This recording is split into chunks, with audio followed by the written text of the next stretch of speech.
Level 1 Limbo. The first circle of hell is limbo. While the word limbo often suggests indecision, here it refers to a place of eternal waiting. Limbo is home to virtuous pagans, philosophers, and unbaptized infants who, while innocent of sin, are denied access to heaven due to their lack of Christian salvation. There is no physical punishment here, but there is a great sense of sorrow, a longing for a paradise they will never experience. Dante meets great historical figures like Homer, Aristotle, and Julius Caesar, all resigned to an eternity without hope. It's a place of calm yet poignant grief. The punishment here is not pain, but deprivation. Level 2 Lust. In the second circle, lust, the mood darkens as we find ourselves in the middle of an eternal storm. This is where souls who gave in to their carnal desires are punished. They are tossed and blown about by fierce, uncontrollable winds. A metaphor for how lust seized control of them during their lives. The winds never cease, just as the soul's desires were never quenched in life.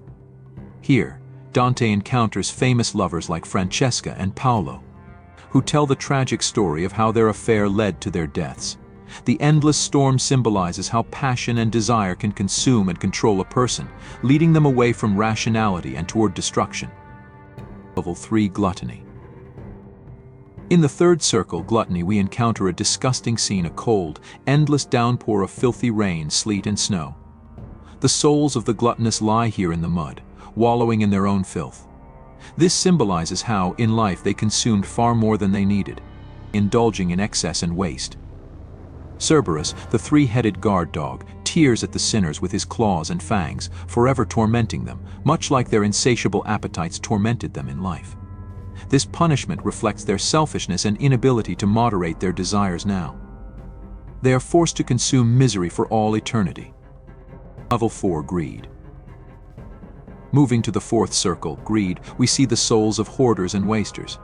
Both groups are punished by being forced to push massive weights or boulders in endless, pointless circles.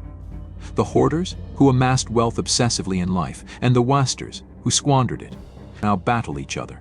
When their boulders collide, they hurl insults at one another, blaming each other for their suffering. This cycle of conflict reflects how both extremes, hoarding and wasting, are equally destructive. Their wealth, once a source of pride or indulgence, has now become a burden they must bear forever. Level 5 Wrath.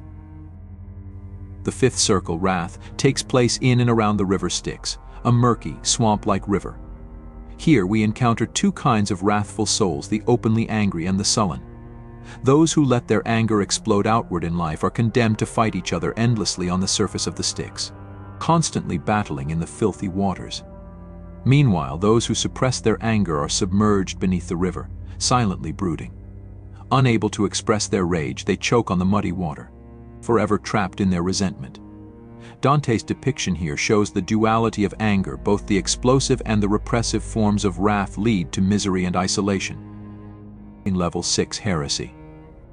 As we descend to the sixth circle, heresy, the scene becomes one of eternal fire. Here, souls who denied or willfully contradicted the accepted religious truths are entombed in fiery graves.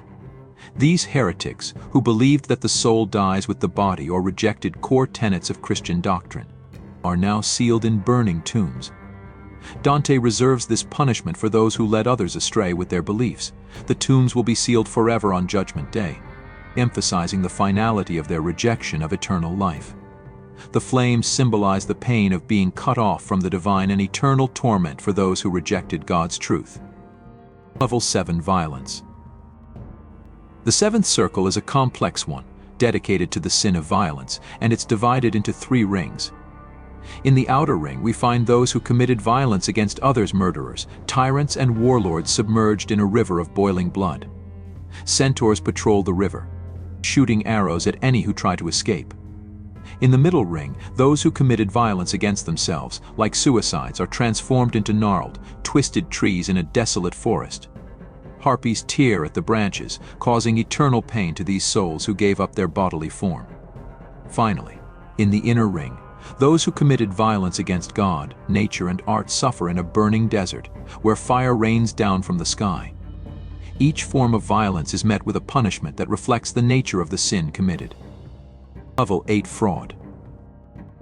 The eighth circle, fraud, is one of the most complex and horrifying.